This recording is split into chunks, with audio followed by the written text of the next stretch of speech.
Good evening and welcome to Green White Checkered TV. It is Thursday night once again, and you know what that means, folks. It is time for the Area 51 Super Speedway Truck Series to come to your house tonight. It's going to be a beautiful race here at the Talladega Superspeedway.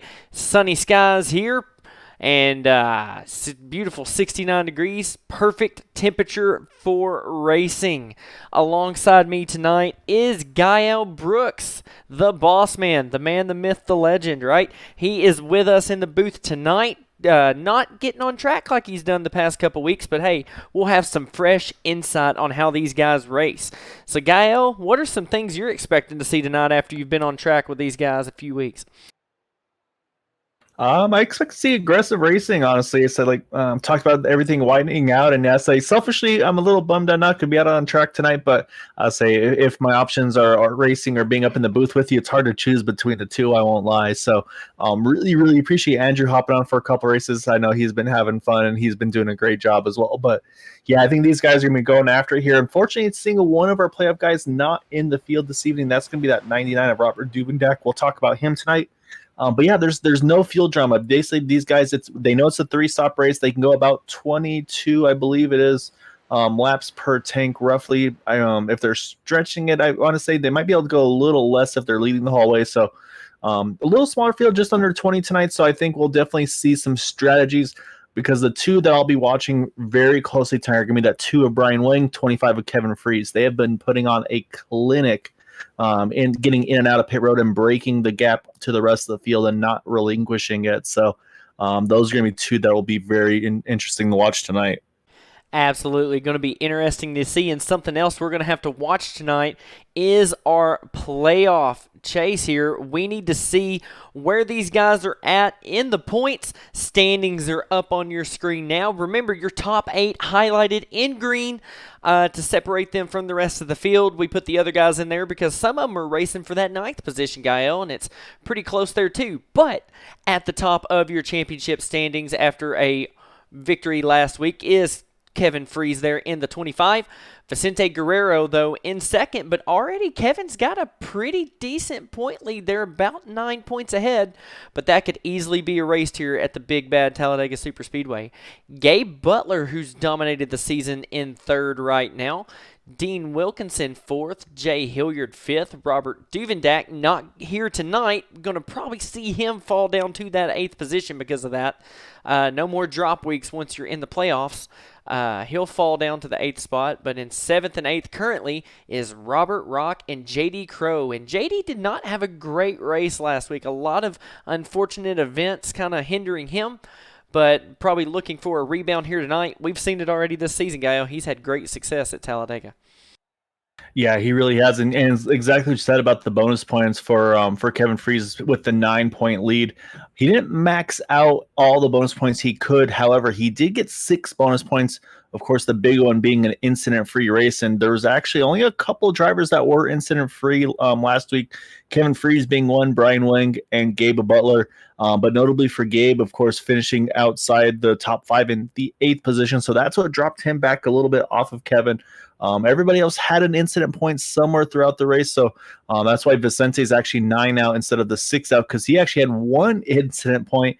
Unfortunately, at some point in the race, had to go through the grass probably to avoid an incident. So unfortunately, it's one of those ones where you do all you can, and sometimes it's just not quite enough. So yeah, I mean, obviously truck in one piece and is able to get a runner-up position there last week. So it's going to be that one here again tonight. Get all the bonus points, try to lead the most laps, get the pole, or maybe we see one of our playoff drivers start towards the back, maybe try to get that highest climber award. That's always another option as well. So we'll have to see who's kind of got the strategy to stay up front and who wants to try to work their way up from the back. Absolutely, and one other thing we're going to have to watch tonight, Gail, and you can quickly comment on this before we get the grid going, but these non-playoff drivers, they've kind of been in the mix in that first playoff race, and I don't see that changing anytime soon. You think some of these guys outside the top 8 could really shake things up, or even maybe trigger an accident that gets our playoff guys caught up in it? I mean, yeah, it's always a potential. I do think there are going to be some of those non-playoff guys going for the win for sure, because I mean that they're here to race too, and that's what's fun about the racing here is even though it's the playoffs, it's not just the top eight versus each other. It's the top eight versus the other tonight, of course, versus the other eight, if you will. So yeah, so I mean, and Brian Wing, of course, one of the first ones I think of in that list in that two truck. He has just been so quick from the get go. But then, I mean, we got some really good heavy hitters that have had great seasons. Unfortunately, a couple of them not here tonight, but I say one I do see is Robert DuPont. We know he's always one to keep an eye on. And again, he doesn't really have a team behind him. So, I mean, he can kind of be selfish if he wants to and try to get the best result he can. But, I mean, let's go. So you talk about pulling up our starting grid. I mean, look at our pole sitter now tonight in that number 90 of Gary Jenkins. He's not in the playoffs here. However, he's going to get that bonus point. So he kind of takes one away from Kevin Freeze, if you will. As we get that rolling here, I'll go and let you pull up that starting grid for tonight. Absolutely, and Gael, you might have to help. There's some technical glitch going on with the point standings not quite wanting to clear out. We'll have to see if we can get that fixed for you here at Green White Checker TV, guys. But for now, Gary Jenkins is on the pole, so no bonus point for those playoff drivers tonight. But Kevin Freeze starting right where he likes to be, up front there in the second position. Brian Wang, a good teammate to Kevin Freeze. We've talked about that in the third spot. And Gabe Butler, Team Bootknocker, really top five lockout, really, with Gabe Butler fourth and J.D. Crow in fifth. Vicente Guerrero in that 14, going to bring up the sixth position. Dean Wilkinson in seventh.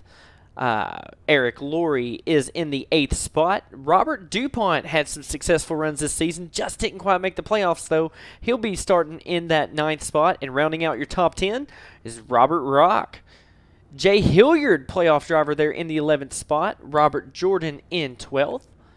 And the rest of the field, kind of a small field tonight. Seth Groover in the 13th position. Bob Fitzgerald 14th. Bud Steele 15th. And Randy Miner rounding out your field here in the 16th position.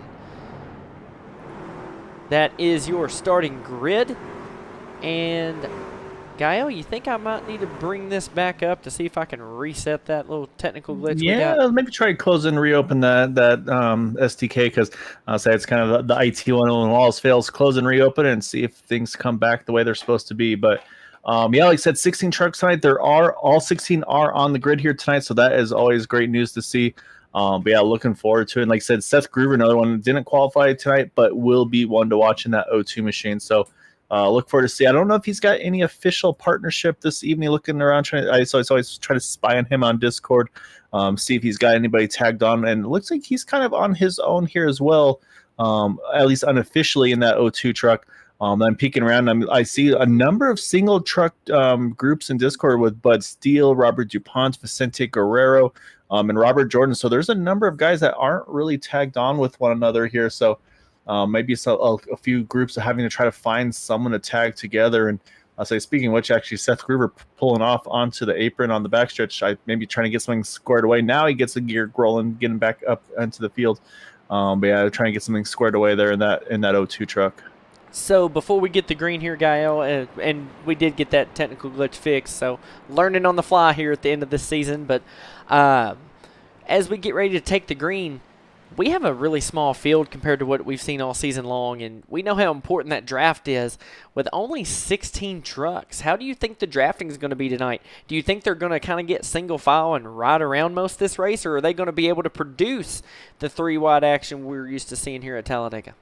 We will still see some three-wide action, but we're going to see kind of a mixed bag. There's going to be some drivers that I think kind of just hang out in the back and play it safe. But then you're going to get the guys that want to be up front and lead laps and try to control this thing. So I'd watch for the 25 and the 2. I think they want to be up front. The 14 of Vicente, I think, will as well. But yeah, then I think there's some question marks between Gabe Butler and JD Chrome Company. So we'll see, though, as we're going to hit the restart zone to get this race underway.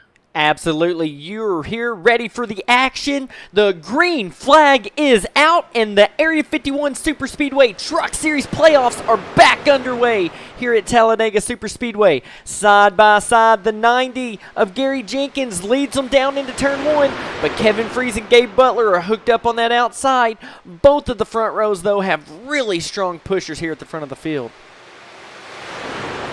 Yeah, no, that's exactly as I mean. You've got two of the top pushers there with the 2 and the 1 there. No good or no wrong way to go with that pack there. And then even the third trucks in line there, the 14 and the 5. I mean, you've got pretty much the heavy hitters right up front here in qualifying. But so far, Kevin Freeze was able to get that position cleared for the 90. And again, Gabe's having to push kind of his competition for that championship because it's going to give him his best chance. Because look at this, look at Vicente. He's actually going to shove Gabe right on clear. It looks like 2 coming through the trial. For a little bit, it looked like the 25 was good to go to get that bonus point. But look at Gabe going to lead lap number 1 from the 4th position, starting lap number 1 there. Absolutely, and even though they're teammates, if I'm Gabe Butler, I would think you need to keep the 25 behind you. Even though he's a teammate, he's a threat for the championship, and he's already about 11 or 12 points ahead of you.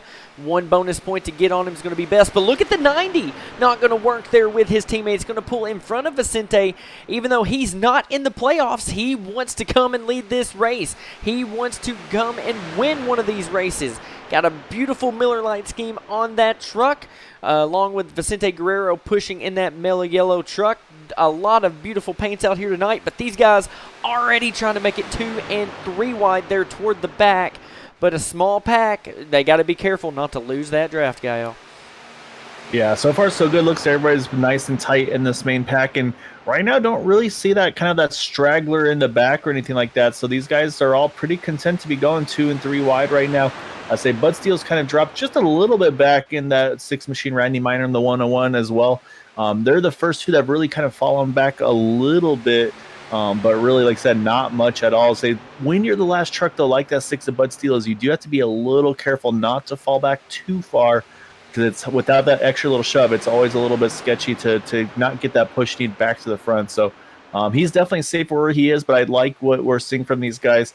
As everybody's kind of settled in here into that 2x2 at the moment. I think that my question so far in this race, though, is that number 2 truck, I'll say, that is definitely one of the more original paint schemes, I'll say, on Brian Wang's truck. So if we get a chance to interview with him after tonight's race, we'll definitely have to do some questioning about some of the sponsored choices and locations on that number 2 machine. Brian Wang, always an interesting fella. We can tell you that. Both of us up here in the booth have a lot of affiliation with Brian. Raced with him some when I was doing the Next Gen Series, Gael, and it was fun times on the radio during the races, just hanging out, having a good time with the group. But here we're seeing it. We questioned it 3 wide, but the 59 there of Jay Hilliard trying to make the top work. He's trying to see if he can't get up there and get one of those laps led for TW Motorsports. Not a lot of teammates for him, it looks like, in the field here tonight. Maybe a couple of guys, but looks like that outside lane going to try to work really hard to race their way up there. Yeah, right now, like I said, it's TW lined up on that top side with the 59, 171, 55, and 101.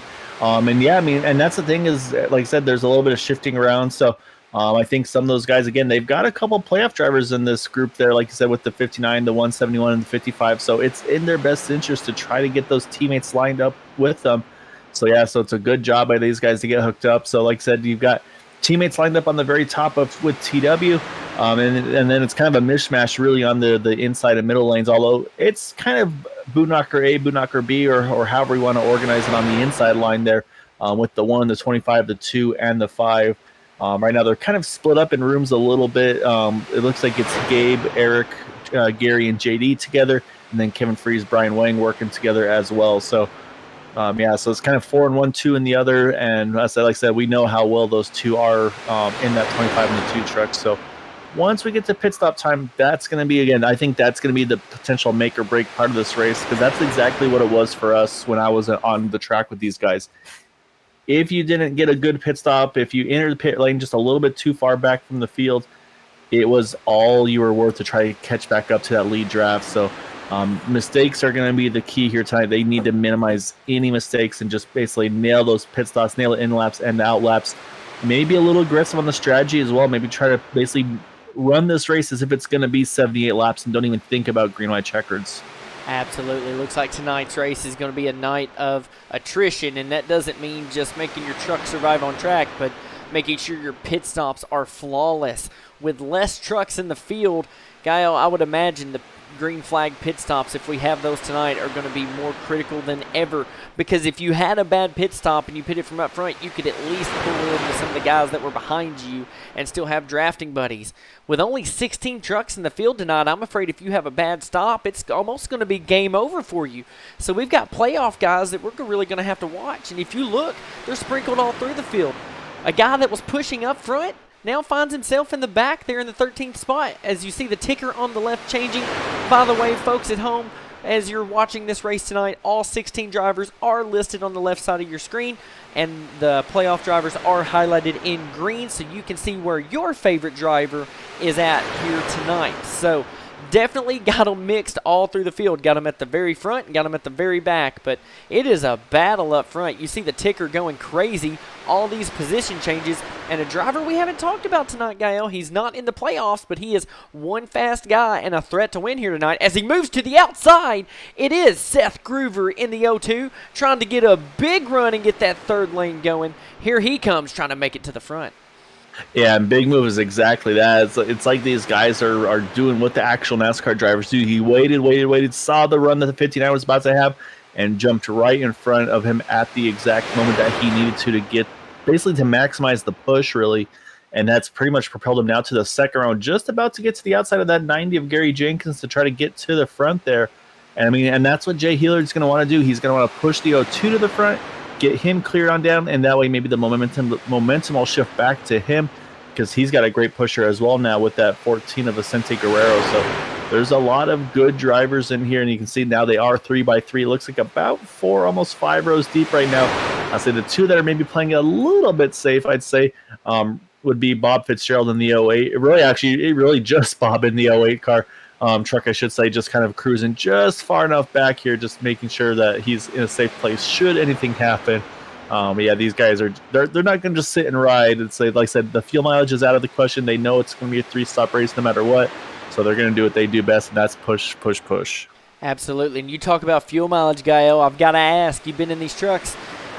You know, when we have a race of 25, 30 trucks, fuel mileage could play a little bit of a factor with how much you can save, but with only 16 here tonight, it seems like you've really got to push hard to stay. And notice no one has fell off into a second pack of any sort tonight. So do you think the smaller field is really causing these guys to have to play a different strategy for some of these teams, where typically they might try to save fuel? Tonight there may be no such thing?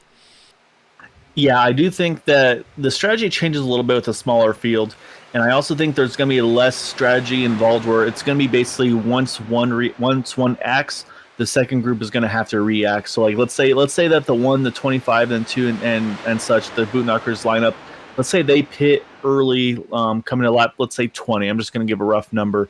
I think basically, even if some guys can go to 22, everybody else is going to come in at pit at lap 21, because they don't want to risk that one extra lap of the boot knockers being able to sneak away. It'll be the same case as well if it's TW that comes in early. I think we'll see a reaction to them as well. I think the pit sequence, I should say, is going to be pretty much right around that one lap. I don't think we're going to see anybody split 2 or 3 laps or anything like that we're used to seeing from time to time. Absolutely. It's going to make a difference in this race for sure. Still up front, Gabe Butler is your leader. And Gael, and all the craziness, I don't know if he did or not. I don't think Kevin Freese has indeed led a lap just yet, not from what I've seen. So that is actually huge for the championship, and something Gabe Butler's trying to do, knowing fuel mileage may not be a factor tonight. He wants to lead as many laps as he can, because guess what? There's one more bonus point for the most laps led. And if you're behind, you need to do anything you can to get a little bit of an advantage. But notice these trucks. No one's really slipping out here. And, you know, we're trying to keep the cameras where we're at. Typically, I would change around a little bit, but we're able to catch the whole field here for you tonight with some of these camera views. As we make sure we cycle back to the front, though, we do see lines of 2. Looks like 3 wide might be done here for the moment. These guys are starting to think pit stops as we're on lap 12. So how stressful is it, Gael, when you get ready to make this first pit stop where no one falls out of the pack? Everybody's together. You've got equal lanes on the outside and inside. And you know these guys on the inside don't want to make too many moves up top because they know they've got a pit soon. But the guys on the outside are going to be fighting for everything they have to get down there. How stressful is it to make sure your first pit stop is one of your best? It is, and that's exactly it's really, I think, one of the most stressful points of the race, other than of course the kind of the mad dash to the finish, because like I said, it's pretty much everybody's been going to go for the same real estate, and you're going to be going from about 180 plus miles an hour down to about 60.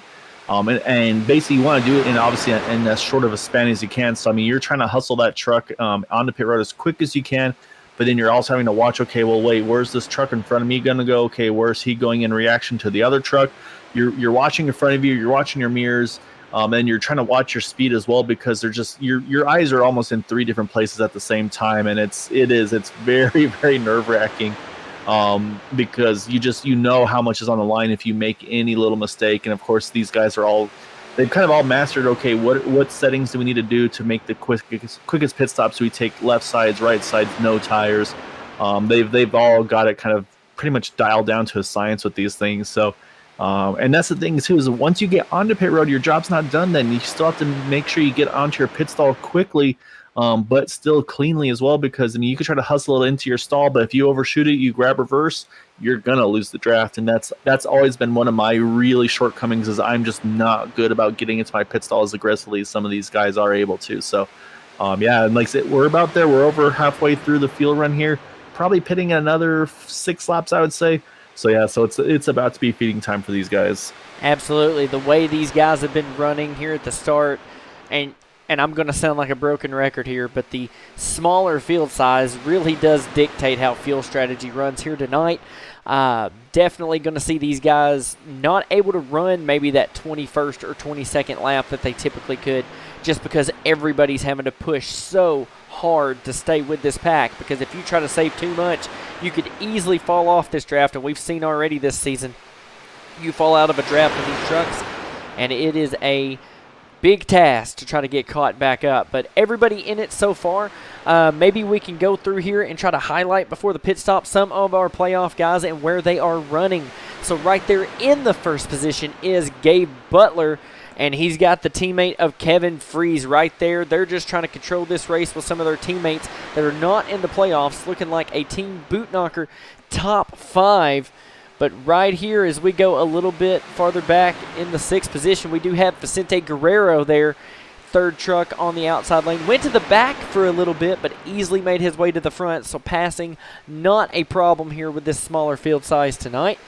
And also running up front here is Jay Hilliard in that 59, trying to keep up with these guys, but they keep swapping these spots back and forth. And right there beside him, we do see J.D. Crow, which, Gael, you should know from last week, and maybe know more than I do, but not the best of races for J.D. Kind of got behind early, got in a mess, and we had a couple of incidents that didn't bring out yellows, and I think that really hurt that 5 truck, but wouldn't be surprised to see him be able to rebound here tonight. Yeah, he's pretty much, yeah. He if he's had any luck, it's been bad luck. It's one of those, if it wasn't for bad luck, he'd have no luck at all. So, it's definitely been a tough go for him early on. However, as I'm kind of spying on the drivers a little bit, and they're mentioning that it sounds like there's a little bit of change than what they're used to. The temperatures of these trucks running a little hotter than what they're used to having them be. And from what the drivers are talking about, kind of as the race is going on, they feel like that's actually what's actually hampering the outside line to get the momentum, is because of just how quickly these trucks are getting warmer, quicker than they're used to having it. So looking at the temperature, I mean, it's not that bad. 70 degrees ambient, 78 degrees track temp, and it's only going to get warmer as the day progresses. Right now it's showing as basically 9:30 in the morning here at Talladega. So it's going to wind up getting a little warmer here for these guys as the night unfolds. So very interesting to see how the temperatures actually could be playing a role in this race as well.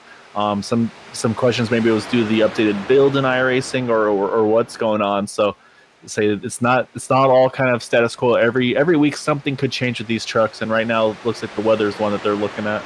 Absolutely. We did see a small update. I know I had one before I got on here this evening.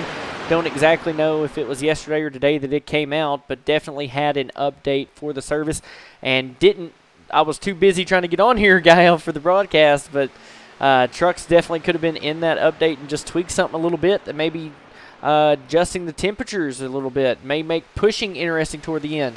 But before pit stops happen, we want to finish getting through the field here. Thank you for that, Gael. That was very great info on your part. Glad to hear that you can eavesdrop on all these drivers. Got the 55 of Dean Wilkinson maybe dropping to the back because of those temperature issues. Some of these guys maybe getting back there where they can cool off. Notice how much bigger of a gap some of these guys in the back have than some of them running up front from each other. But Dean, smart racer, gets up front when he needs to, but hangs out also at the same time. You saw him kind of peeking for air. That Ford maybe getting a little hot here tonight. And then finally, a guy that's hung out at the very back almost all race long was up front early pushing. But maybe he noticed the temperature spikes very early on and decided, you know what, I got to have a truck here at the end. He's on the tail end of this lead lap. But as we get ready to do pit stops, Gael, I don't think I want to be the last car in line because that can definitely get bad quickly. You could easily lose the draft on pit stops.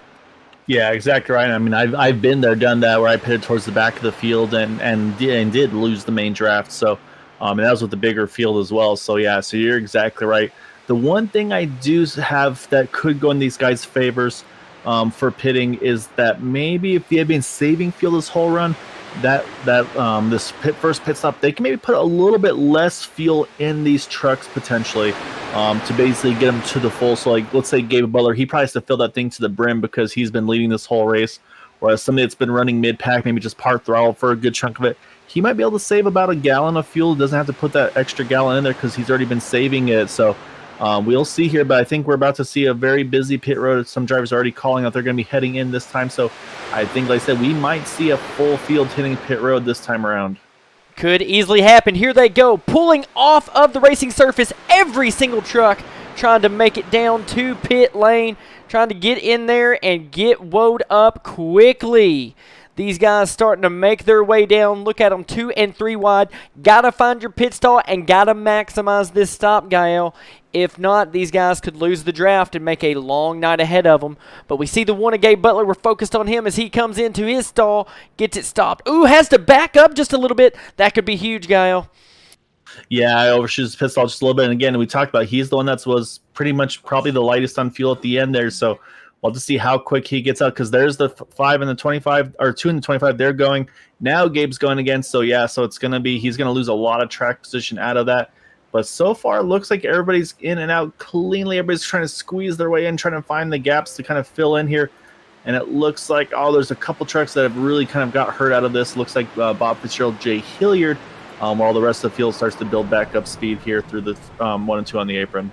And this is huge for someone like Jay Hilliard, playoff driver, trying to get caught up in points and going to be dead last in our field with no help and probably nobody there to check up. But your big winners on pit road, are you surprised to see these two, Gael? Brian Wayne, Kevin Freeze seem to always get hooked up. It's like these two are the same driver, but look who's behind them. Seth Groover, we talked about him. Super fast driver and definitely had to move toward the apron. Is he having to come maybe serve a penalty? He is, yeah, and they're talking about it right now, and I just went back and looked at it. And on pit exit, he just got a little bit wide leaving pit road and just kind of caught that yellow line on the exit before the track kind of got straight back out. So unfortunately, he's going to have to serve an unsafe pit exit there for the O2. And I mean, it was just one of those things. I mean, he was over it by like half a tire. But unfortunately, I'd say it's definitely one of those black or white situations for him. And it looks like Randy Miner may be in the same boat as well. So, so what this has done, though, is, again, we talked about breaking the fields up. And we've got right now is we've got an 8-truck breakaway here. 9-truck breakaway from back to Robert Rock. And then, unfortunately, we got Robert Jordan, Eric Laurie, Gary Jenkins are all kind of separated themselves out with Jay Hilliard and Bob Fitzgerald. So, so that's what those guys were hoping not to have happen.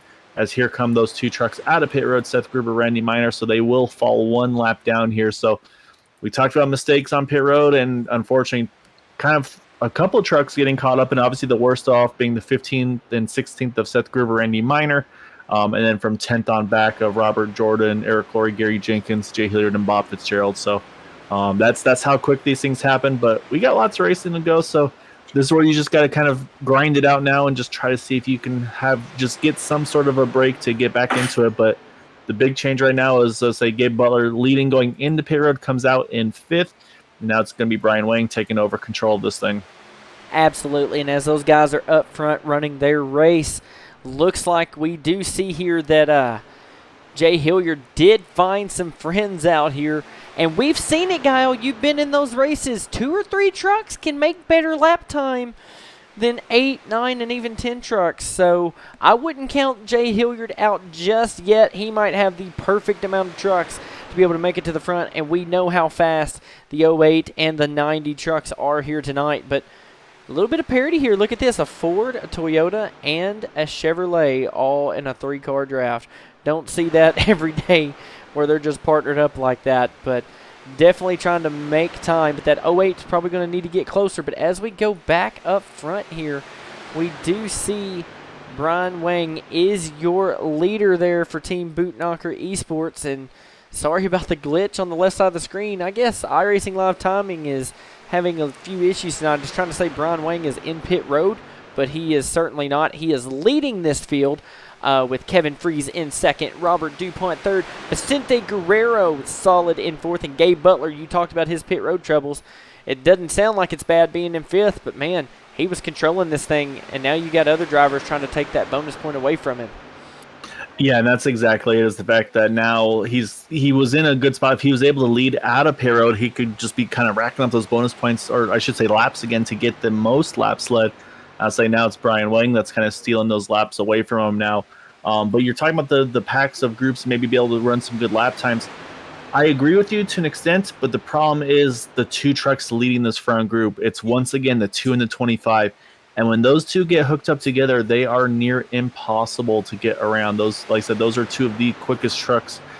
I say probably 2 of the quickest duos as well in this thing, where it's just, yeah, these guys make it look so easy at times.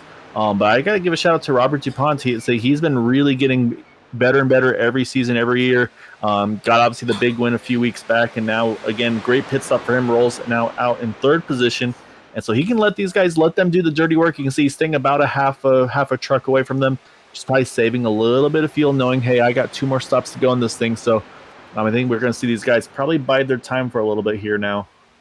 Absolutely. Looks like they're just going to ride. And, you know, we had to know coming in with only 16 trucks, if we lost a few, it would be, I don't want to say pointless, but it would be definitely detrimental to this front pack to try to race side by side this early on in the event.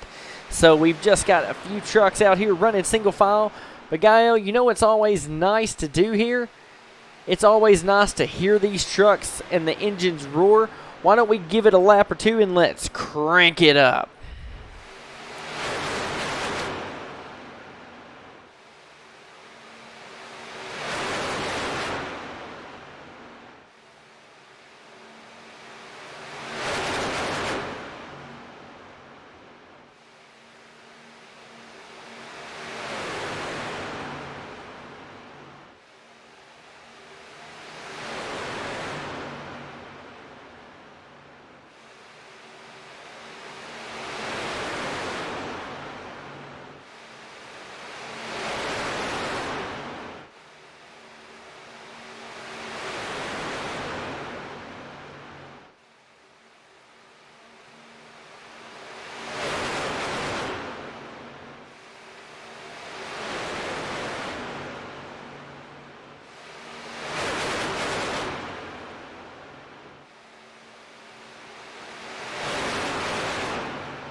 All right, seeing these truckers ripping around the high banks of Talladega Superspeedway. And Gael, I don't know about you, but when they come through that Geico restart zone there, I just love seeing that camera shake from the sheer force of these trucks as they rocket around this Superspeedway. Yeah, no, it's a lot of fun, and yeah, you can see right there, Bud Steele. I think he'd rather not ride anymore, but you can see he's not going to have any takers, and yeah, he's going to have to jump right back in line. So, he wants to get going. He wants to get himself some better track position in that six truck, but right now it just isn't happening here at the moment. Something I did do recently though, when the field was a little smart, I think it was on Thursday, is I just decided to steal a couple drivers and bug them mid race here. So I'll say let's start with the one that's kind of got the cleanest track position up front here. So we're gonna pull in our current leader here of Brian Wing, because we talked about it a little earlier, Maxwell, and say we're talking, having some question marks about some of the sponsors and the paint schemes and so on and so forth. And so things are pretty calm for you right now, Brian. I feel like you've got a really trusty teammate behind you of Kevin Freeze, but we got to talk about that truck tonight. What's going on with that thing, man? Yeah, it's an absolute amazing paint scheme. One of the best paint schemes I've ever seen. It was my friend Owen and I had an idea to do paint with all of these satirical companies and stuff, and we just did it today, and it has a fish on it. Absolutely. Yeah, that fish definitely stands out pretty well on that driver's side door. And I'm saying I'm really digging as well. It's hard to spot every so often because you're going so quick right now with Kevin pushing you, but you're really rocking the headlight eyelashes. So I got to give big props to those. That was a very, very good detail to not be missed there. I think you're going to wind up starting a trend here in iRacing with these trucks going to be running some eyelashes in the future. But man, I mean, it's been week after week. I feel like you and Kevin Freeze, you hit the first set of pit stops, and then you didn't break the field away this time, but you guys got 1-2 during the pit stop cycle. I mean, just what has it been with you two? Because it seems like you guys are just spot on, like with pit entry, pit exit, and just being able to lock on with each other. Just absolute perfection.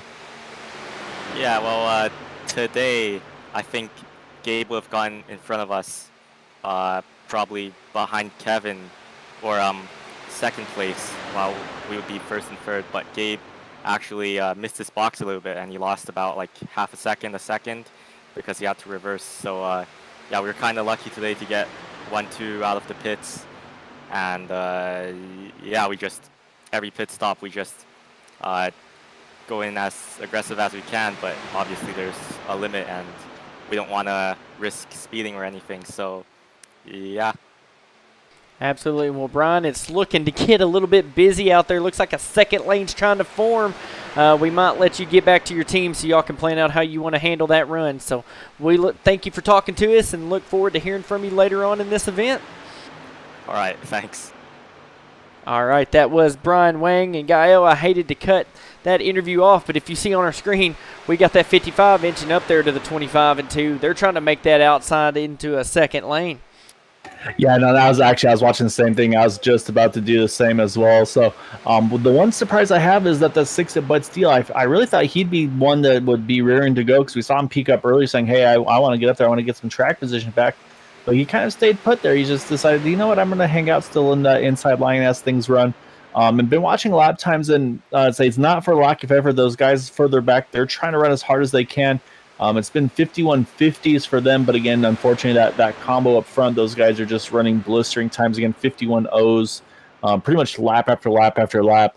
And then the other group with Gary Jenkins, Jay Hilliard, and Bob Fitzgerald, they're sitting at about 52.2. So they're starting to become in the earshot of the leaders, about a half a lap back now. So those will be the first ones at risk of getting caught by those leaders. Well, actually, I take that back. It'll be Seth Gruber, Randy Miner will be the first ones at risk of getting caught by those leaders in that pack. So, yeah, it's going to be definitely challenging right now. Like I said, we got the 3 packs going on right now. We've got another probably about, I'd say, 8 laps until we see pit stops here. And yeah, I saw you chiming in on the YouTube chat. Definitely good to see you, David and Robert. Definitely missing you on track, Robert. Wish you were here to kind of go after those points for the championship. So hopefully everything's going well. Hopefully we'll see you up on track here again soon, though. And yeah, but say rooting on that number 14 of Vicente Guerrero, and look at it, here he comes. He's going to try to lead this lap. Absolutely. I was going to say we've got tons of action. Gael, maybe when the race gets a little bit strung out, we just need to get you doing some in-race interviews, because then everybody's like, well, shoot, now he's distracted. It's time to go.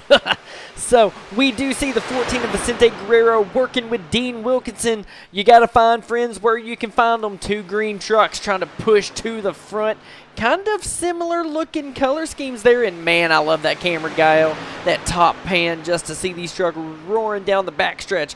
But definitely went from riding to racing here. And kind of shocking as we're on lap 35. We're getting ready in just a few laps to see some pit stops. But yes, wanted to chime in with the chat. Nice to hear from Dean. Wishing good luck out there before the broadcast began. Wanting to wish all these drivers out here a great race as he's trying to get to the front. But David Overstreet chiming in about how not a lot of trucks here to cause any checkups on the bottom 2 lanes. So that could affect the 3rd lane and its strength. It may not be as good. Going to have to watch out for that. And definitely Robert Duvendak cheering on Vicente Guerrero here tonight. Well, he's trying to take the lead here from Brian Wang, but Brian Wang is pretty dominant in that truck right now with Kevin Freeze. The outside lane just not got the full steam. Probably even getting hot out there, Gael, in that 2nd lane. Yeah, I think they made that initial charge, and unfortunately, just it kind of wound up fizzling out a little bit. And yeah, they're dropping back again. So they made a really good charge there. And I mean, when we saw, I think was able to lead a lap. And the thing is, I mean, that's something that they need to know. They say, okay, hey, it took us this many laps to get up to Kevin and to Brian. So now we know next time we need to make sure we give ourselves, let's say, 3 laps to make that big charge to the front to try to get the win of this race, if that's what it comes down to at the end. So that's going to be in their mind. They're going to kind of make a note of that and say, okay, here's how we got to make things happen. But yeah, like I said, we still got about 5 more laps. I think we'll start to see trucks duck off because they all came in at lap number 20. So maybe it might be 40 again, or maybe you see anybody stretch maybe 1 extra lap. It will be fun to see if we see the whole pack of these guys coming together once more or not. So we'll be keeping a close eye and see kind of if we see maybe someone try to go 1 extra.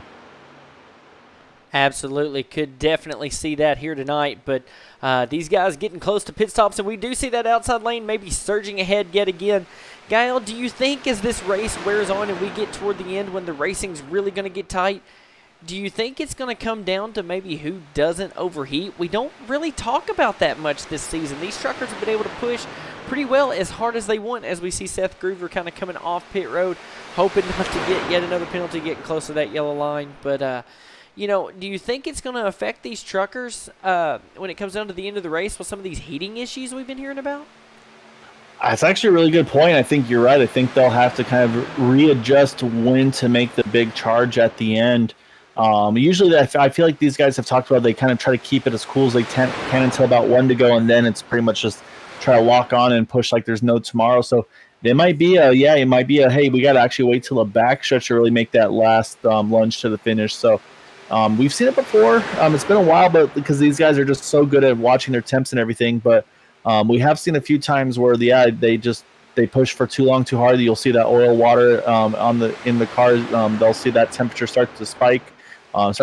Goes red, flashes red, and then unfortunately you'll see that puff of smoke, and then everybody's kind of trying to dive around that truck to avoid getting into them. So I do think it's something we might run into here tonight, because it's just, the temperatures have definitely been one to watch. And obviously right now Dean's the one that's probably having to keep a very close eye, because he's just been shoving Vicente this last lap. Absolutely pushing super hard as we get ready for pit stops, and as this pack gets smaller, you would assume they would burn even more fuel. So I see this entire front pack probably looking to make a pit stop on the very next lap. But as they come through the tri-oval, we're going to complete lap 39 of 78 here tonight, and right on track as we continue to stay green. We'll see these guys starting to get to the bottom lane. Gael, I think they're all ready to come down pit road, and they may even try to do it here side by side. Yeah, so that's the question, is maybe we see these guys, hey, we all know we're coming in together, and so, they might try to kind of squeeze in with one another. Although I'm watching the 6 truck. He's giving a little bit of gap there. I wonder if he was going to maybe open the door for the 55 or the 14. But as soon as I said that, he tightened right back up, so I think they're going to have to wait to Robert Rock and kind of sneak in right in front of them, and I think it's Robert soon as he's backing off, giving those guys some room to slide in. You see Dean get to the bottom now. Vicente's going to try to get in there. He does. We'll see if we see any takers. And yep, here they come, and it looks like they are all but 2 are going to come in. So we'll see how that overcut works for these guys, as everybody's going to try to get down to speed. Absolutely. Here they come down pit road. definitely trying to make pit stops. We see them all cycling in here, trying to get the best camera view. There it is, as they all come into their pit stalls just in perfect unison. Will anybody overshoot it this time and make this stop even shorter? No, looks like everybody gets in their stall A-OK, as you see some of the back markers trying to make their way onto pit road as well. But definitely going to be a race off, and looks like Brian Wang and Kevin Freeze easily going to win that. But Vicente trying to get right there ahead of Gabe Butler, and will do so.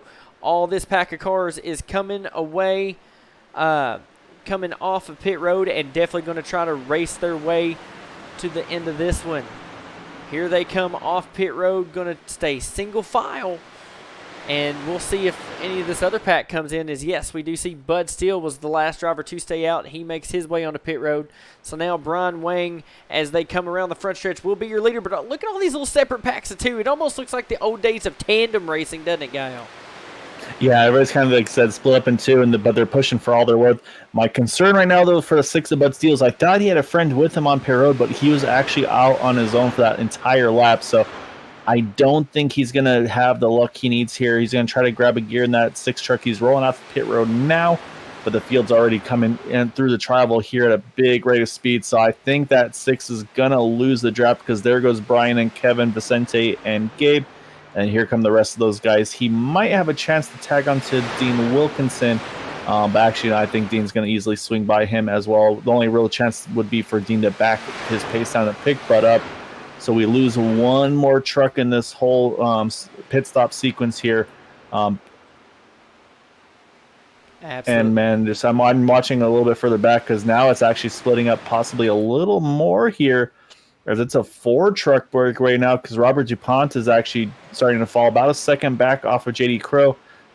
But now JD is really shoving him, and it looks, I'm watching the ticker, it's going back the right way. So I think we also are going to lose Robert Rock and Dean Wilkinson out of all of this as well. So now we talked about how we've been losing trucks every pit stop, and it's shrinking again. Now we're down to 6 trucks in this main pack. Absolutely. I was going to say, Robert DuPont, JD Crow look like they are just able to hang on and are starting to get that draft ticker going the right way, bringing in the closer. But we go from 10 trucks to 6. If this stays green, Gael, and this keeps up, we may come down to only 2 or 3 trucks here at the end.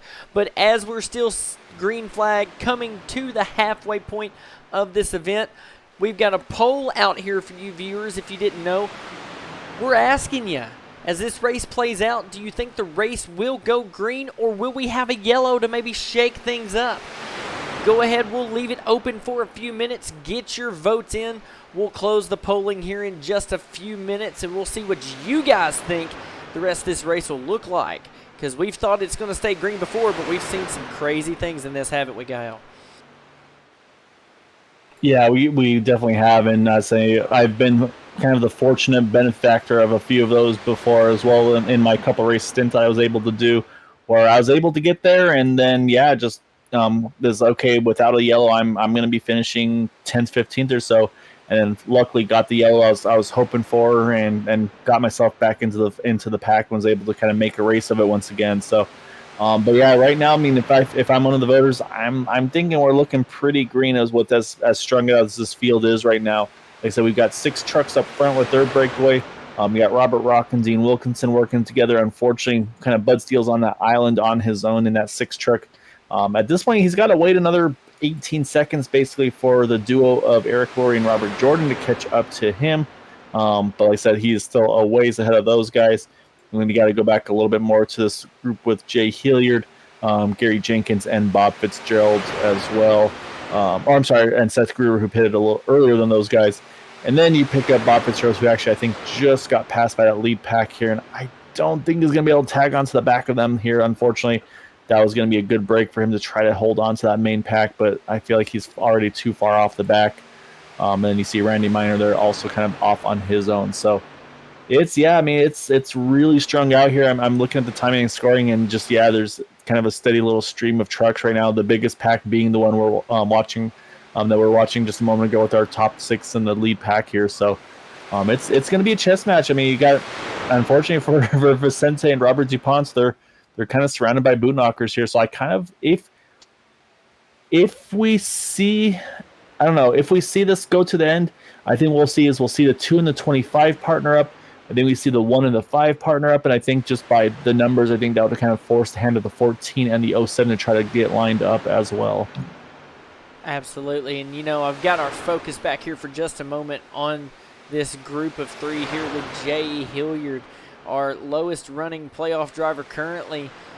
But, this pack has kind of stayed together and been really helping each other and finding the way to make the 3-truck tandem work. Still losing a little bit of time, though, but that front pack did lose a couple trucks. Do you think as that front pack loses trucks that this second pack back here may actually be able to start making up time? Or do you think it's just too strong of a front pack still with Brian Wang, Kevin Freese, Vicente Guerrero, and Gabe Butler? I think right now, unfortunately, I think it's these guys are just too strong right now up front. Those top 6, they're just like I said. I mean, when I was in the races with them and I watched what they were able to do, we were watching lap times, and I was in a good group. I mean, I was with, I believe it was Eric and no, actually it wasn't Eric. Eric was with the lead pack, I should say. I think I was with Gabe and JD and them, and I was watching lap times, and we looked like, okay, that was a really good lap, and then we would watch the lap time of the 25 and then 2, and it would be like 2 to 3 tenths quicker than us. And it's like, man, just what do we got to do to have a chance to catch these guys? And unfortunately, the only thing we were able to do was get that yellow to bring us back into it. So that's going to be unfortunate. What I think these guys from 7th on back are going to need at this rate is they need a yellow before we get to the end of this race to have a chance to win it. But like I said, right now with the smaller car count, unfortunately, looks like Randy Miner has retired from the event in that 101. So right now I think it's going to be this. To me, it's going to be a 6-horse race.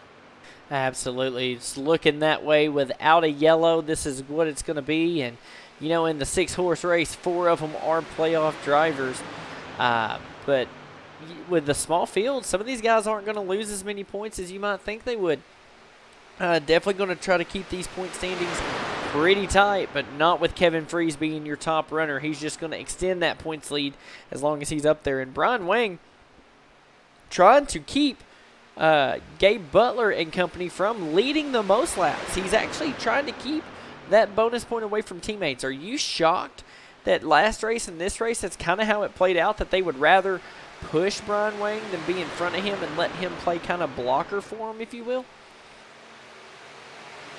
Yeah, it is a little interesting how it's going there with, as I said, Brian kind of stealing the bonus points, if you will, possibly for leading the most laps. But I will say, though, I'm looking at some lap times, and that group you're talking about with Jay Hilliard, Seth Gruber and company, they did run a little quicker than Kevin Freese and them that last time around. So there is some speed being done by those guys. So they've got a 5-truck group right now, the O2 pushing that 59, and so I think they're trying to make some lap time as Jay this time runs a 51.59. As the leaders are going to come across here, we'll see what their lap time is as they cross the line now, and it looks like it will be a 51.22. So yeah, these guys again just running really, really solid lap times, and the problem is they're hustling it, but they're about a backstretch away from being able to put a lap down here. Absolutely, and if they get Bud Steele here, if he's able to tag on, it's going to be a 6-car pack versus another 6-car pack. So I don't know if having more cars is helping tonight or not. It's been a topsy-turvy season. You think the greater strength is in numbers, but I've watched 3 cars pull away from 12 this season from the booth guy also. I've seen some crazy things here this season in the Area 51 Superspeedway Truck Series. Race 2 of our playoffs here tonight, if you're just joining us. I'm Maxwell Caldwell along with Guile Brooks. Just to catch you up, you haven't missed much. We have been green the entire time. All 50 laps we have ran have been lean, mean, and green. Definitely had Team Bootknocker seeming to dominate this race, but pit stops have been the big name of the game tonight. We've talked about it, right? These pit stops definitely playing a huge deal in where these truckers lay out, and it's seeming like the winner of this race is going to be the one that makes pit road the best and makes that the perfect run each and every time. Yeah, I think basically right now all these guys up front here, it's basically, it's make no mistakes until we get to that final pit stop. Try to come out together and then kind of work your chess match and what moves do you need to make to try to win this race. So right now, if you're in that top 6 of Brian Wayne, Kevin Freese, Vicente Guerrero, Gabe Butler, Robert DuPont, and JD Crow, it's exactly that. It's okay, 0 mistakes, nail your pit stop, and then figure out what you got to do and figure out how you can get to that person that you need. But I think, honestly, though, the way they were talking earlier in the race, it seems like you want to be on the inside line right now for these guys. So I'm kind of leaning for where kind of Kevin and Brian are.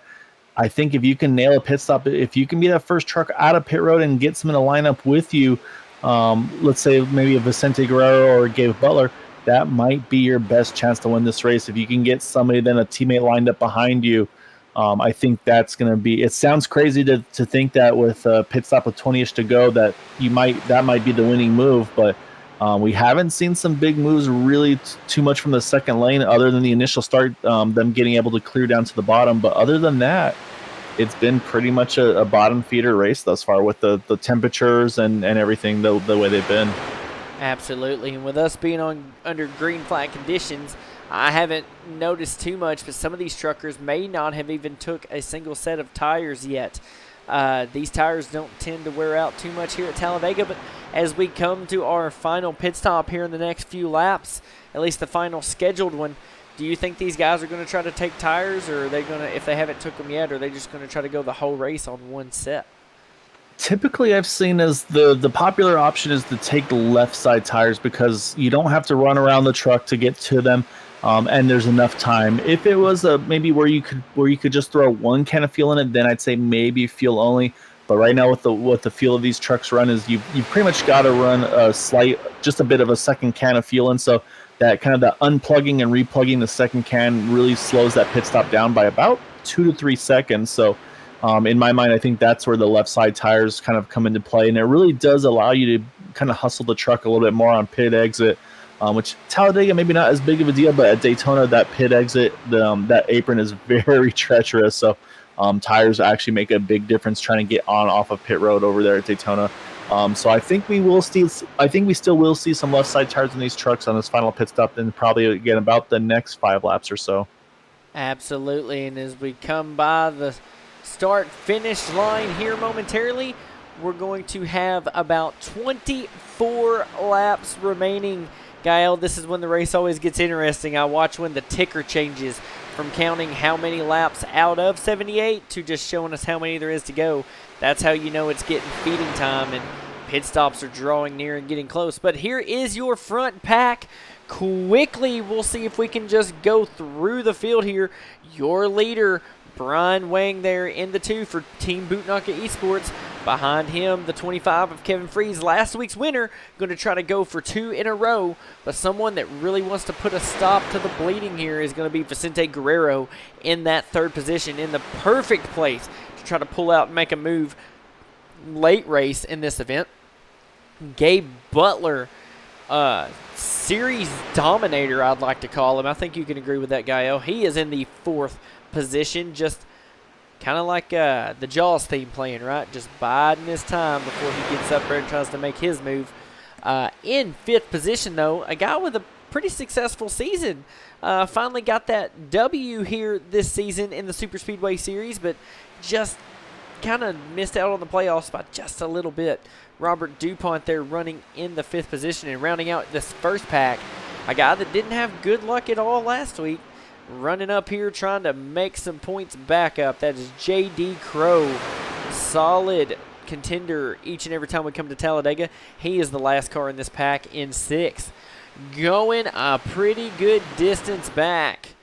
About 22 seconds, we find Robert Rock has kept that nose clean, hung out at the back early, but this is kind of some of the consequence of that. He is now in the 7th position.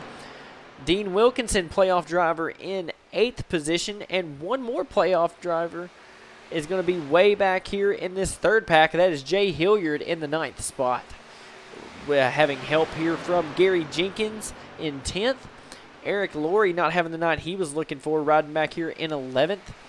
Robert Jordan tagged onto this pack in 12th.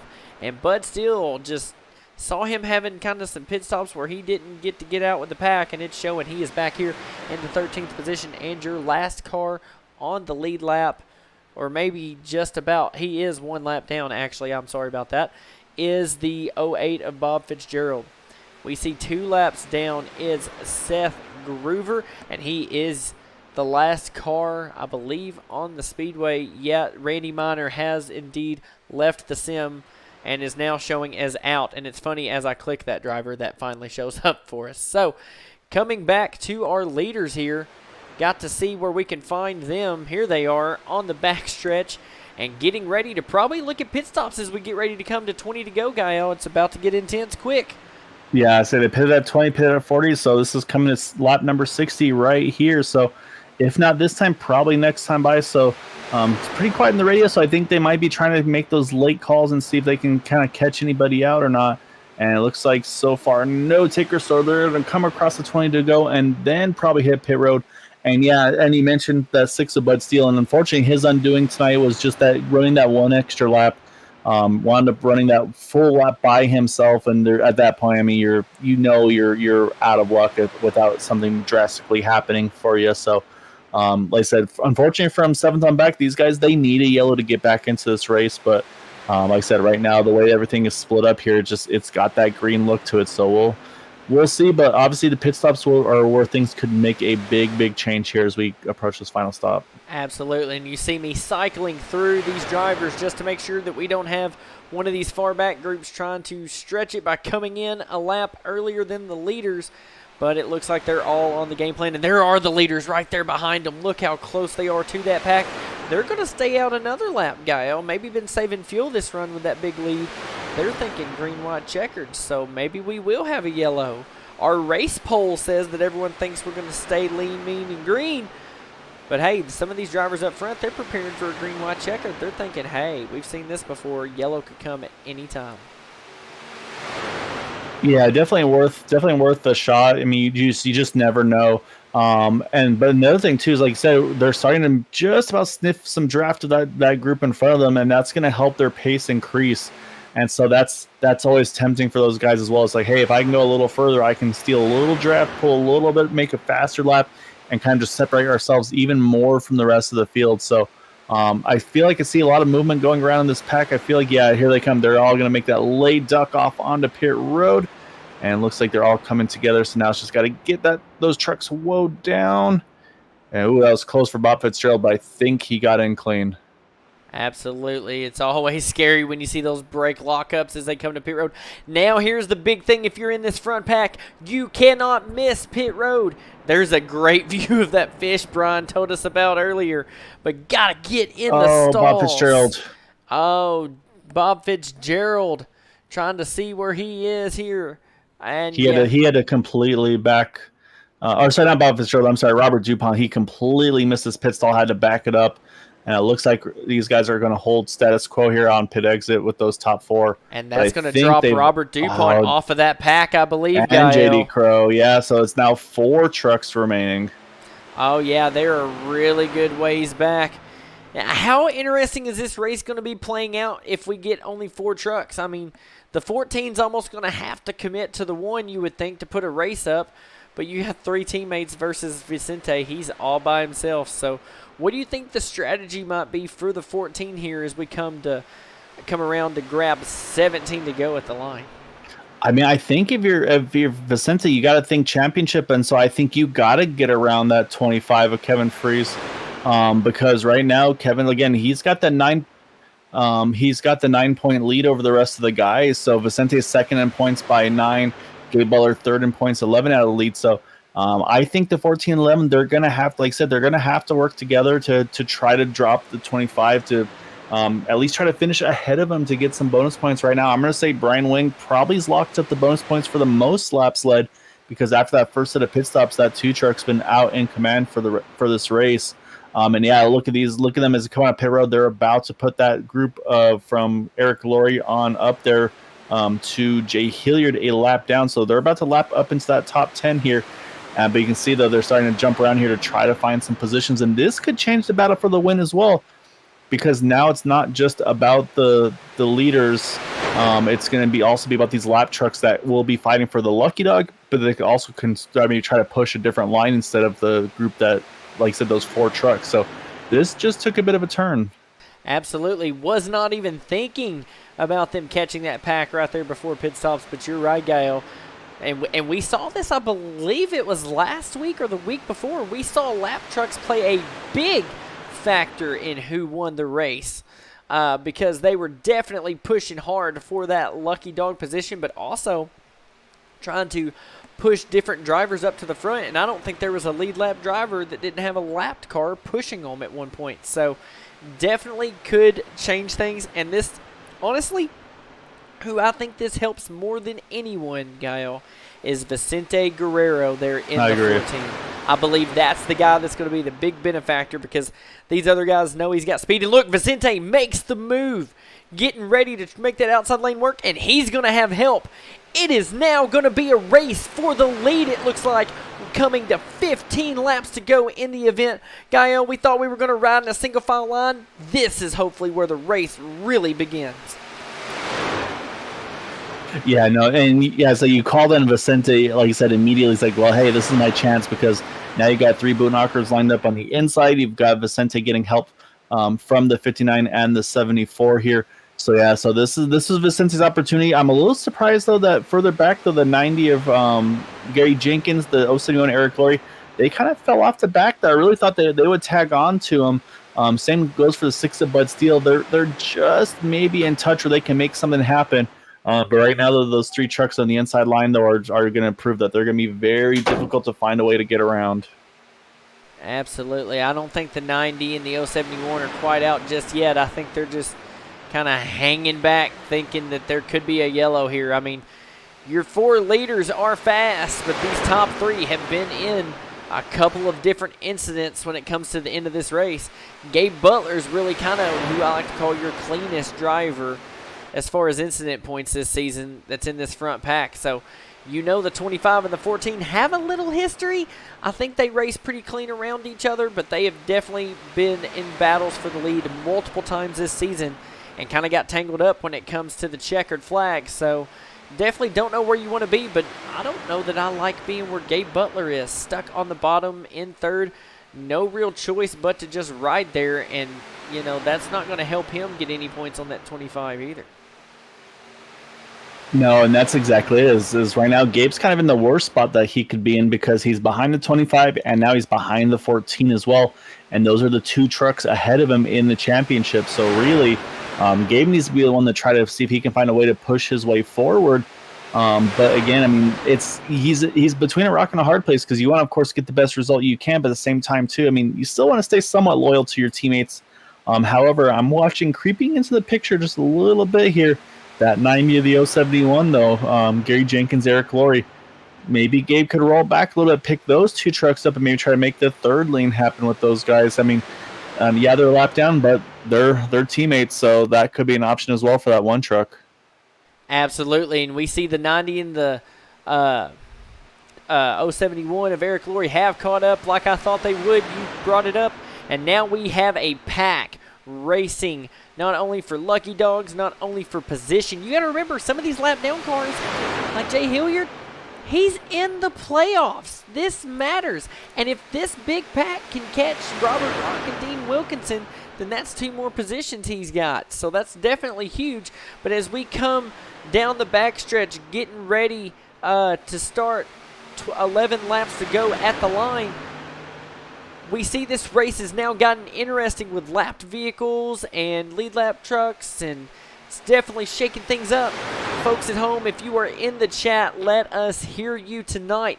Who do you think's going to benefit from these trucks? So you've heard us call out the 14 of Vicente Guerrero, thinking he's the big benefactor, but you never know. Gabe Butler or Kevin Freeze could make a move with some of these trucks to get the W. So who do you have getting the win here tonight? Let me and Gael know and chime in. Let's interact with you guys and let's see what your thoughts are coming to the end of the race, as we are now under 11 laps to go and these drivers racing hard coming out of 2, Gael.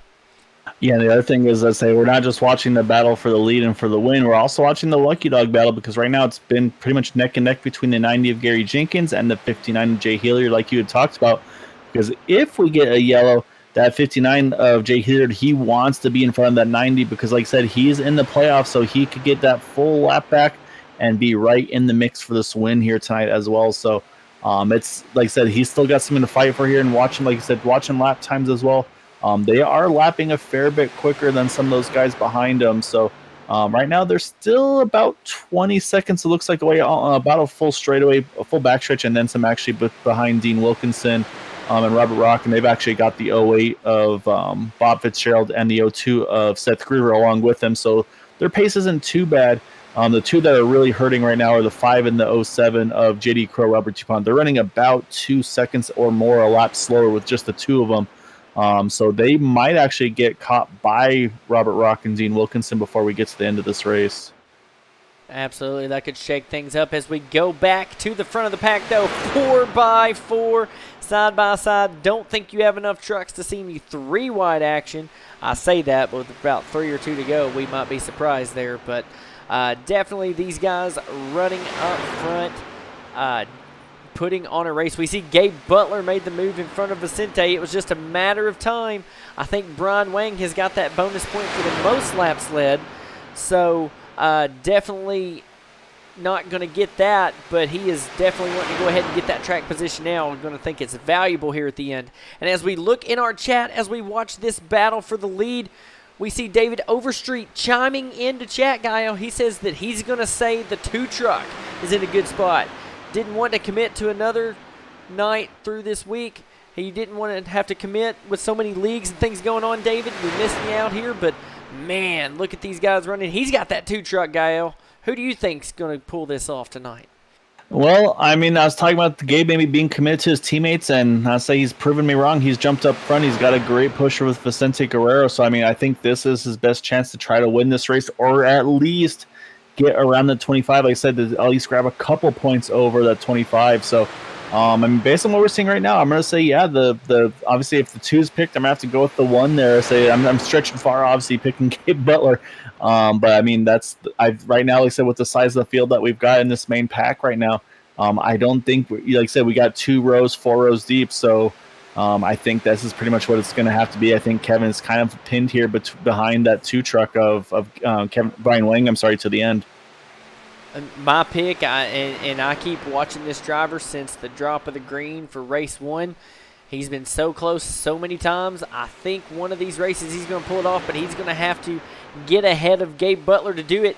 I think that 14 of Vicente Guerrero has the speed, has the aggression, just needs the help. And I don't know if the 2 drivers behind him have enough oomph to get him by the 2 and the 25. But if the 14 can get ahead of the 1 and have a big push from Gabe, I think the 14 could pull this off. But first things first, he's going to have to get around him as we are under 7 laps to go. This top 8 racing hard. You're not missing anything throughout the rest of the field. All those other guys are single file. This is where the racing is at, and this is where we'll keep you unless anything else happens, because we want to keep it action-packed coming to the checkered flag. Yeah, I learned my lesson last time I went and looked anywhere else around the field. Like I said, Gabe made the big move to get to the top to have a chance to get to the front there. And yeah, I don't think we'll see any competition cautions on this one, David.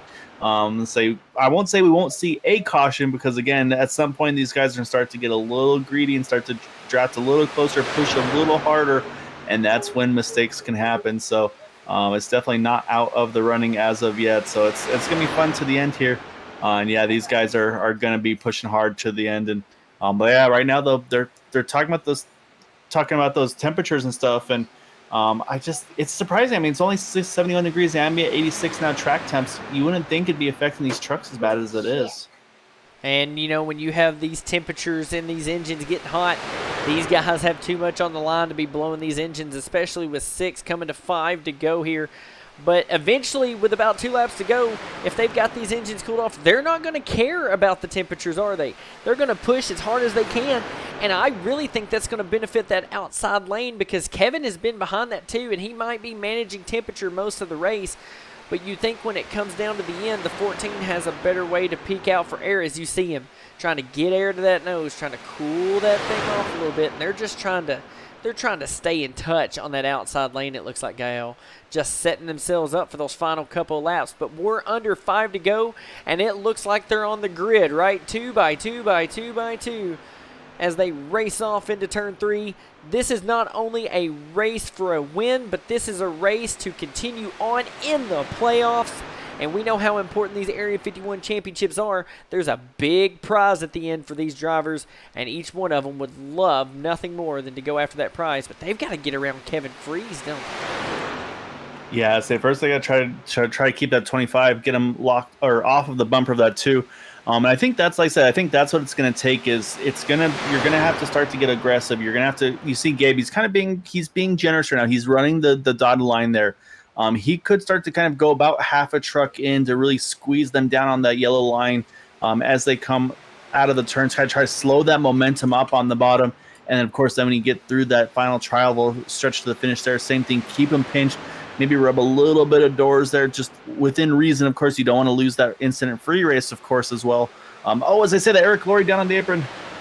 Yes, we saw him get a little squirrely there. He did save it, but definitely got squirrely. He's going to lose the draft here. So with coming to 3 to go, we're going to keep our eyes up here. No sense in looking at that replay when we've got a race for the win on our hands. Definitely got this in the back, but is that going to hurt that inside lane? Now 4 trucks on the outside and only 3 on the inside? Yeah, I do feel like the numbers are definitely in the the numbers now favoring the outside line for sure, because like I said, it was 4 and 4, now it's 3 on 4.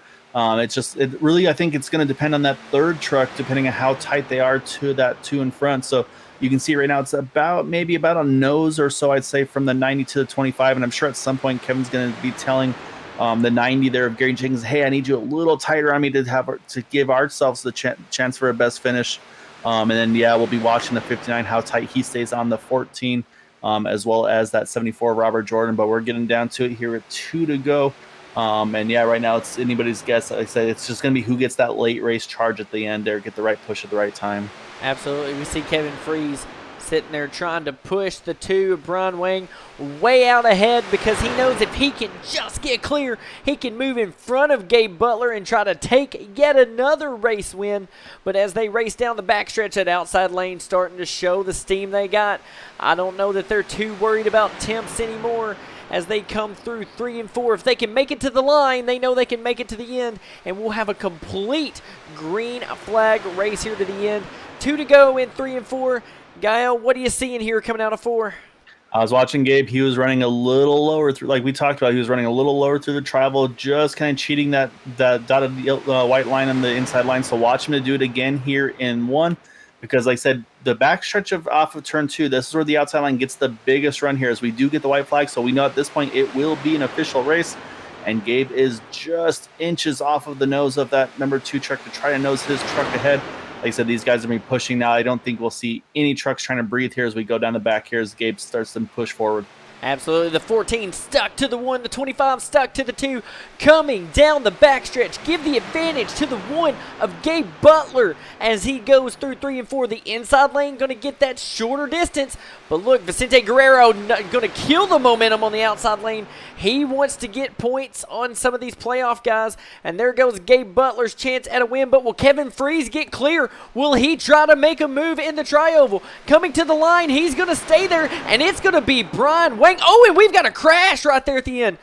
But it looks like Brian Wang going to win this race. Kevin Freeze second. Gabe Butler third. Vicente Guerrero did not work for him in 4th place. And J.D. Crow still running around here, going to try to get a top 5 finish, hopefully, as they are still racing. Might as well check in on that action here as this pack comes around. I don't think the 07 is going to make a move. But here comes the 5 and the 07 pushing that lap truck of Bud Steele. And they are going to come and lock in their positions. That just shows how crazy some of this pit strategy was, that we've even got to go back a little farther. And here it is. Robert Rock bringing it home 7th. Dean Wilkinson in 8th. And the rest of your drivers are going to finish 1 lap down or more. So Wow. 16 trucks in the field and only 8 finished on the lead lap. Half the field a lap down. But Brian Wang coming around the front stretch, Gael, is your race winner. What do you think of that finish? Yeah, Kevin stayed committed to him all the way through the end, and I mean it works out for Kevin because he's gonna still gain points on the rest of them. But I think the story though tonight, though, unfortunately, is for Vicente Guerrero. What happened to him at the end? He's gonna lose the bonus points for an incident-free race right at the checkered, as he spun through the infield there, unfortunately. So that's gonna be a really tough pill to swallow for the 14. Like I said, he made a move. He said, "I'm not gonna sit and ride and lose points. I'm gonna try to make a move." And unfortunately did not pan out for him in that 14. So loses a couple spots out of the situation, and then loses a couple points from that for the incident as well. So, but yeah, so I'm impressed. Though I didn't think Kevin would stay completely committed like he did. But yeah, he stayed with Brian all the way through, and it wound up being the right choice as they finished 1-2. Let's see if we can go and see some of this finish here at the end and see what happened after these drivers came onto the front stretch. We'll kind of watch it from here in turn 3. We see the big pushes they were making, Gael. And you see Vicente thought, man, I've got to get points on Gabe. I may not be able to win, but a point's a point. I've got to do what I can to set myself up for next week. But here we'll start to slow it down and we'll really see what happened here. The 14 really goes to make a big move. And I don't know if he was clear. He comes down, gets maybe just a little loose, kind of saves it here. Trying to see where the contact happens. Is it contact with Gabe Butler possibly? Maybe contact there and just gets him down. Yeah, it may have been contact through the trial. Well, yeah, because I was looking at the results and I see actually Gabe also having 3 incident points. So, or 4 incident points, I'm sorry. So I think the contact between, it may have been the one getting into the back of the 14. Just again, kind of initiating that push through the trial. Well, it's sometimes it works, sometimes it doesn't. Unfortunately, in that case, it doesn't. And fortunately, unfortunately, for as you can see, the unconventional celebrations going on for the 2 and the 25. Trying to there's a little exploit there. You can kind of ramp off the edge of the map and get some good air with the trucks there. But yeah, so actually, this just helps Kevin Freeze even further now because updating the points here. And yeah, so those incident points for the 14 and the 1 truck are going to cost them a little bit more. So I'll let you pull up those point results, and I'll start trying to find our drivers to chat with, and we can actually talk to one of them. And that's going to be that one of Gabe Butler. All right, let's look at our standings really quick here. First, we see now officially as Gael, the boss man, has updated it for us. Kevin Freeze, still your points leader, and now with a 13-point gap to Vicente Guerrero, who holds on to second. Gabe Butler, though, only 1 point back from Vicente. The battle is for second right now. 14 points back is Gabe Butler.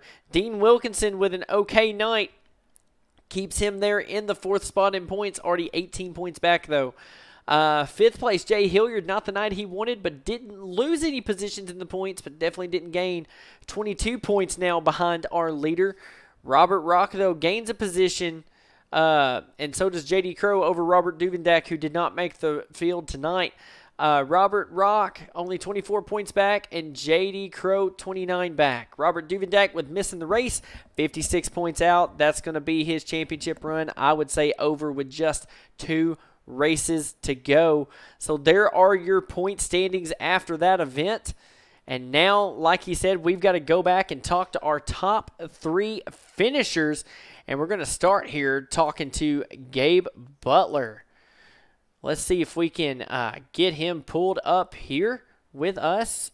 And I'm looking because my sound is off. We've got him over here. So we talked about the late charge to the finish, Gabe, and this was a weird one for you guys, I feel like, tonight, Gabe, because it was a smaller field to kick it off. But then just every pit stop, you started losing trucks, and then it turned into pretty much a 6-horse race there for a little while. And then it's like, okay, well, now you got some lap trucks join the party, and you make the move to get to the outside of the 2 and the 25, which I think was pretty much your only chance to get a good result there at the end. And then unfortunately, the Vicente, then he's going to try to see if he could steal a couple points off of you guys, and that kind of dropped you back. And just it seemed like at that point, from pretty much everything was good from lap 1 to lap 77.5, I guess you could say. And just it looked like it all kind of unwound itself there, because I'm sure it doesn't feel good to lose the bonus points out of the trial will come to the checkered. No, that's okay. I mean, it's just racing. I mean, that's what it is. I mean, I don't blame Vicente. I mean, he's trying to win a race too. So, um, I was in his room there apologizing to him. I didn't mean to turn him like that, but these trucks are so damn sensitive, especially on a hot track. And the right side tires had pretty good wear on them tonight. So, I mean, I don't blame him. But like you said, it was just kind of odd race. We kept losing trucks every pit stop, and I think the temperatures had something to do with it. Guys having trouble getting into pits and getting out of their pits. Gabe, you bring up the temperature issue. Me and Gael kind of looked at the temperatures before the race, thought it was a beautiful 69 degrees to start. Everything was going to be good, but track maybe hotter. We know we had an iRacing update. Maybe could have changed a few things with these trucks. How was that temperature issue out there? Did that really hinder the outside lane? We noticed that trucks could kind of get to the front, but no one could really pass who was on the bottom, and we felt like maybe that was due to some overheating. Is that true, or were there other factors kind of playing into that as well? No, that was definitely a factor with the temperatures. I mean, even Kevin said it during the race, but I mean, when you're on the high side, you got to work a lot harder to keep your truck cool, and you tend to have to back off quite a bit more, and therefore you're not going to be able to maintain the run, even if you do time it right. You're just going to have trouble doing it, and the temps had a huge factor in that tonight. I mean, he was having trouble himself on the bottom line where it tends to be a little bit easier, pushing the leader. But tonight the outside lanes were dead because of that.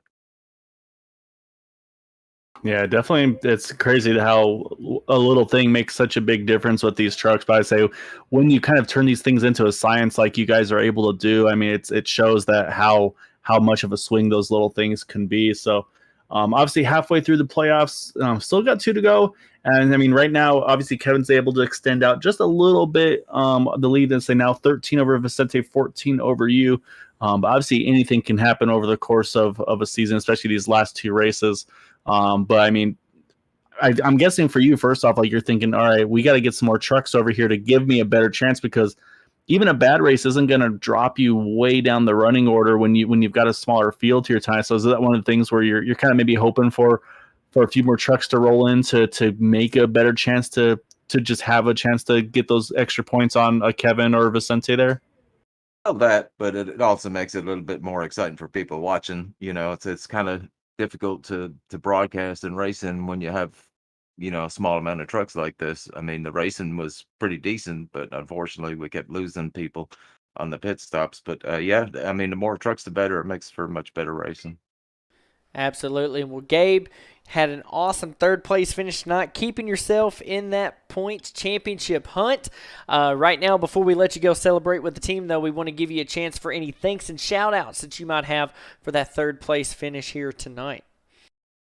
Big shout out to Area 51 for putting this on, and of course the boys at Boot Knocker there. A good win by Brian, and Kevin did a great job pushing as usual. And my apologies to Vicente there for turning them at the end. Unfortunately, cost us both bonus points. But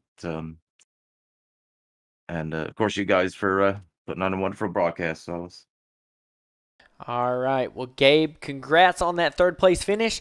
2 more races to go. You're only 14 points back, and knowing you, you could do like you did last season and win the last 2 races and take it all away from Kevin. So not going to be shocked to see that. So go celebrate with your team, and we'll see you next week. all right, gentlemen, thanks. All right. That was your third place finisher, Gabe Butler. Now it's time to go back and see if we can talk to our second place finisher here tonight with Kevin Freeze. See if we can get him here in the broadcast booth with us. And we've got Kevin. So Kevin, great run all night long. You and the two inseparable as always. Tell us about your race. Kind of looked pretty uneventful for 78 laps for you and Brian.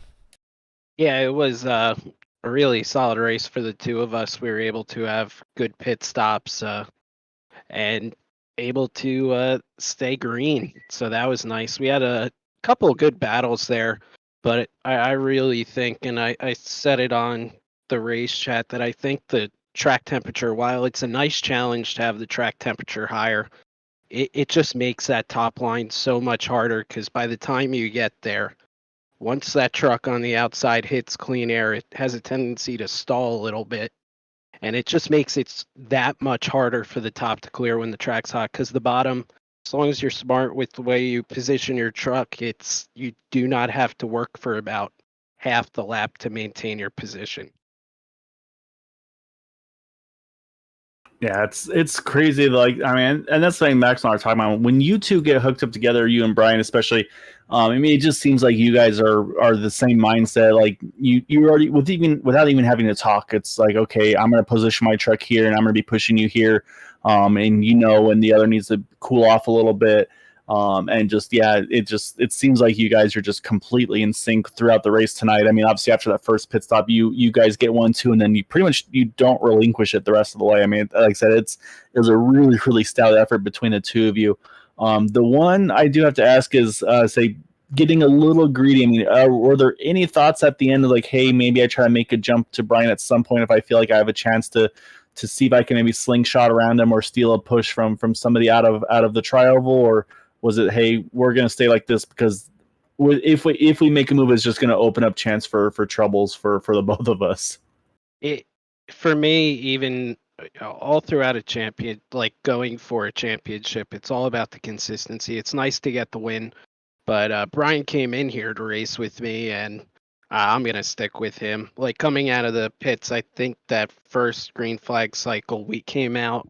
I pulled out of my stall at the exact same time as him, and I told him, I'm like, just go ahead in front of me because he had the momentum, and then he consistently came out ahead of me. So it just worked out, and wherever we get lined up on the after the last pit stop, we're gonna stick together.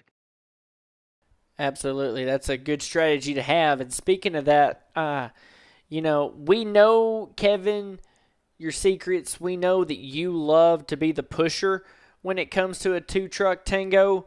You'd rather be pushing instead of leading, except probably on the last lap. But definitely know you're in your comfort zone there with 13 points to second place now, extending your points lead just a little. Do you think the next two races, are you even worried about wins, or are you more worried about just being a pusher all race long to where you can try to position yourself in a top five the next two races? Kind of what's your strategy going into these next two to go win that championship? If anything, I think you just stick with what I'm gonna stick with what I'm doing, what's gotten me here, and if anything, be even less aggressive. It's just you want to limit bad finishes because one bad finish can just tighten this up to a single digit lead. And I mean, he got the 4x, I think, there on the last lap, or 2x, whatever it ended up being. Just the 0x bonuses, those add up way more than the wins because you can fully control your 0x bonus, and that's what I just try to get every single race. Be smart, stay out of trouble. Absolutely. Well, Kevin, got an awesome second place finish here tonight. Want to give you the floor now for any thanks and shout outs you might have for that second place finish. Yeah, thanks to you guys for putting on the broadcast. I'll be watching it tomorrow when I'm on my flight out to Vegas. And thanks to all the drivers tonight, and especially to Brian, who's running with me. Absolutely. Got to thank those teammates for sure. They're the reason they get you up there. Kevin, great job with that second place finish. We'll see you next week to see if you can pick off another win and try to go for this championship. Go celebrate with your team, bud. Yep. Thank you, guys. Enjoy the night. All right, that was your second place finisher. And now, last but not least, we talked to him in the middle of the race. And, Guy, I feel like we rubbed off on him here.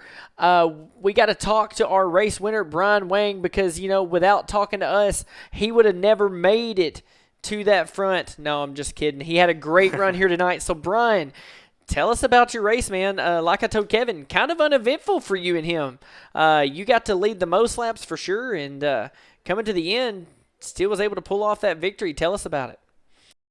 Yeah, that was an uneventful race. No cautions, I believe, which is surprising. But of course, there's no cautions the one time we don't really break away from the pack. And yeah, we just got all of the pit stops perfect, and at the end, obviously, we got worried because of the outside line, but off of 4, I think they made a mistake or something and lost a bunch of momentum, and yeah, we just slid to a 1-2 very easily. Yeah, and so yeah. That being said, actually, it might be the paint scheme, Brian, because usually I am the commentator's curse of Green White Checker TV. So I think you and your painter may have actually found the key to kind of not falling to my commentator's curse. So definitely hats off to you guys, because like I said, that is a paint scheme. I'm definitely gonna to put it up there. That is definitely one of them.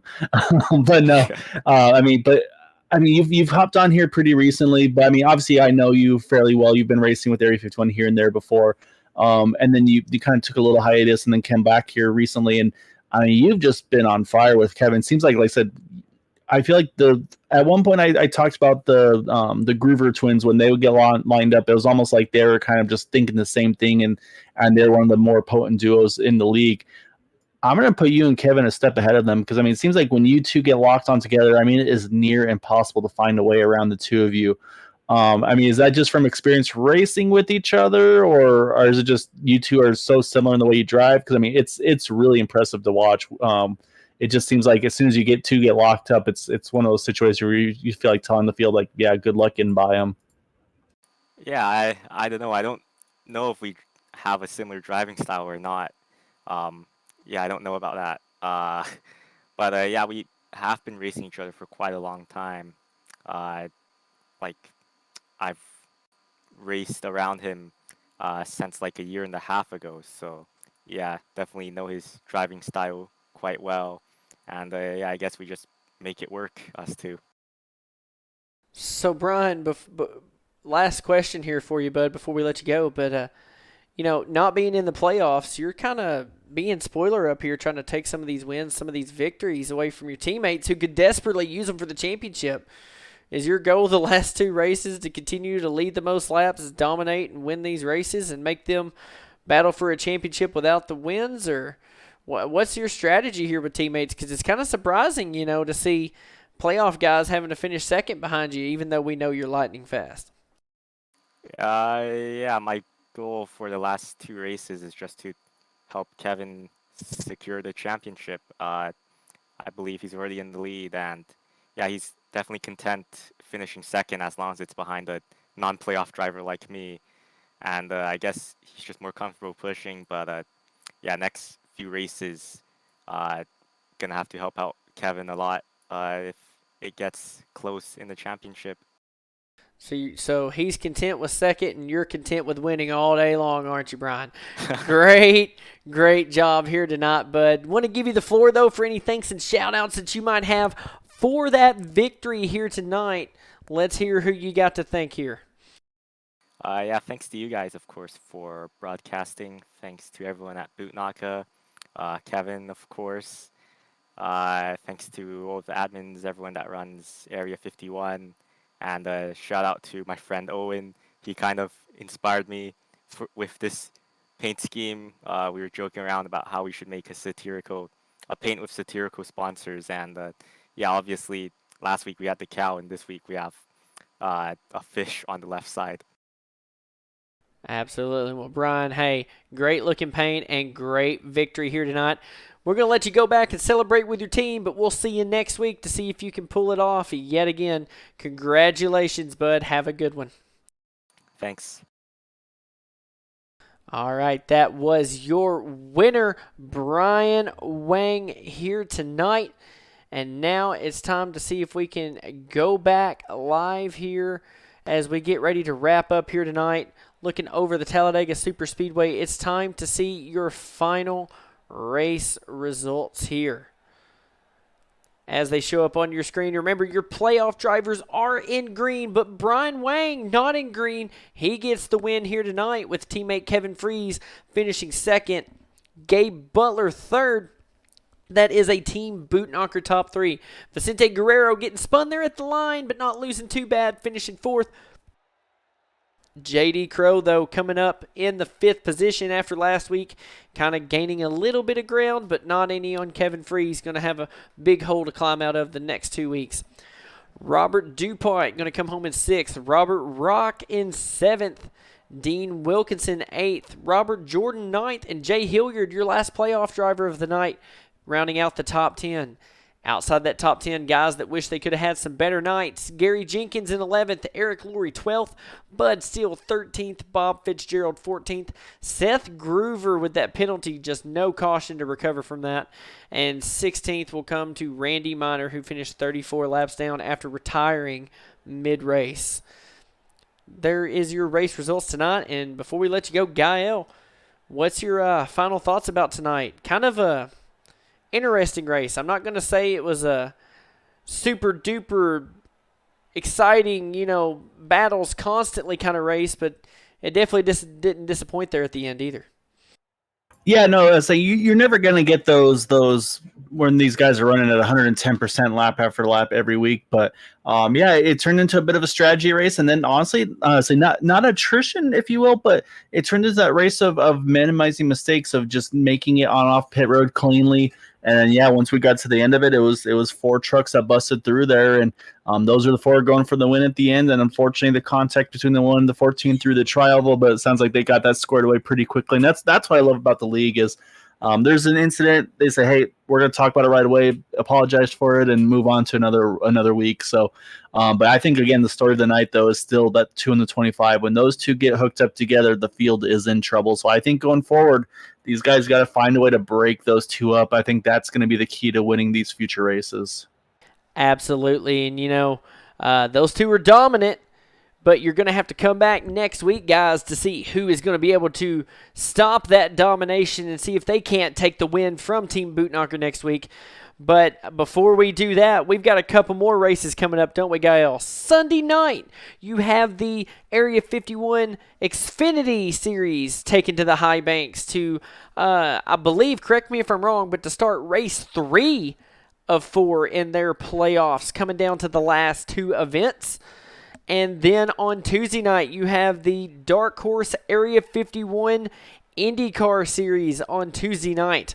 Those guys racing hard, and Gael, you know more about that championship than I do, but definitely believe that's been some good hard racing over there all season long. So 2 more events for those guys to wrap up their seasons.